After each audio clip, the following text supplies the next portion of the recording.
Assalamualaikum warahmatullahi wabarakatuh. Di sini kami akan menyampaikan materi yang berjudul ranah kognitif.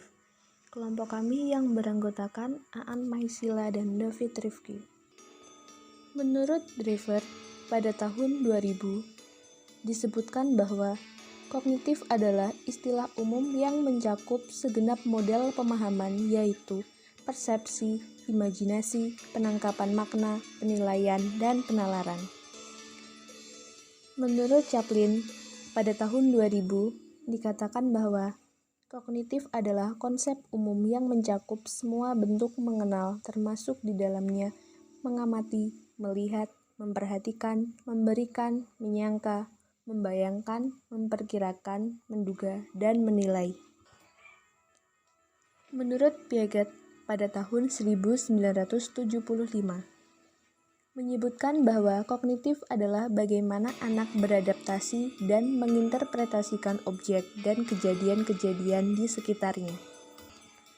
Selanjutnya yang akan kita pelajari yaitu ranah kognitif. Tujuan-tujuan yang berkenaan dengan kemampuan berpikir. Berkenaan dengan pengenalan, pengetahuan, perkembangan kemampuan, dan keterampilan intelektual. Terdiri dari 6 tahapan, mulai dari yang sederhana hingga yang kompleks. Jenjang atau tahapan pada ranah kognitif diantaranya yaitu pada tahapan yang pertama atau C1 yaitu mengingat. Ialah kemampuan mengingat kembali atau mengenal kembali materi yang telah diajarkan atau didapatkan, namun pada tahap ini informasi hanya sebatas diingat saja. Contoh kata kerja operasionalnya adalah mengetahui, menjelaskan, menyebutkan, dan lain-lain. Pada tahapan yang kedua atau C2 yaitu memahami. Kemampuan siswa untuk mengerti atau memahami suatu materi atau informasi yang telah dipelajari. Contoh kata kerja operasionalnya adalah meringkas, membandingkan, menjabarkan, mengemukakan, dan lain-lain. Pada tahapan yang ketiga atau C3 yaitu menerapkan. Kemampuan untuk menggunakan atau menerapkan informasi dari materi atau data yang telah dipelajari. Jika pemahamannya tepat, maka siswa akan mampu menerapkan dengan tepat. Contoh kata kerja operasionalnya adalah mempraktekkan, menyelesaikan, menerapkan, menentukan, dan lain-lain. Pada tahapan yang keempat atau C4 yaitu menganalisa. Kemampuan untuk menganalisa informasi atau data yang telah dipelajari ke dalam bagian-bagian, bentuk atau pola. Contoh kata kerja operasionalnya adalah membedakan, membandingkan, menyeleksi, mengedit, dan lain-lain.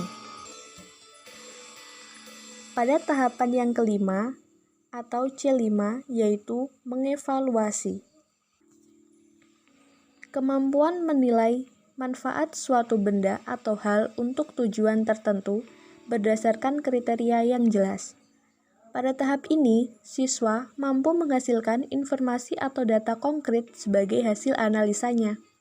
Contoh kata kerja operasionalnya adalah mengkombinasikan, mengoreksi, menggabungkan, mengkategorikan, dan lain-lain. Pada tahap yang terakhir atau C6 yaitu berkreasi. Pada tahap berkreasi, siswa bisa menghasilkan data baru atau informasi baru. Siswa memiliki cukup bekal ketika mulai terbiasa berpikir kritis dan runut. Contoh kata kerja opsionalnya adalah mengarahkan, mengkritik, memutuskan, memperjelas, dan lain-lain. Pada jenjang atau tahapan, pada proses berpikir ini diurutkan secara hierarkis, yang berarti tujuan pada level yang tinggi dapat dicapai apabila tujuan pada level yang rendah telah dikuasai. Sekian materi yang telah kami sampaikan. Wassalamualaikum warahmatullahi wabarakatuh.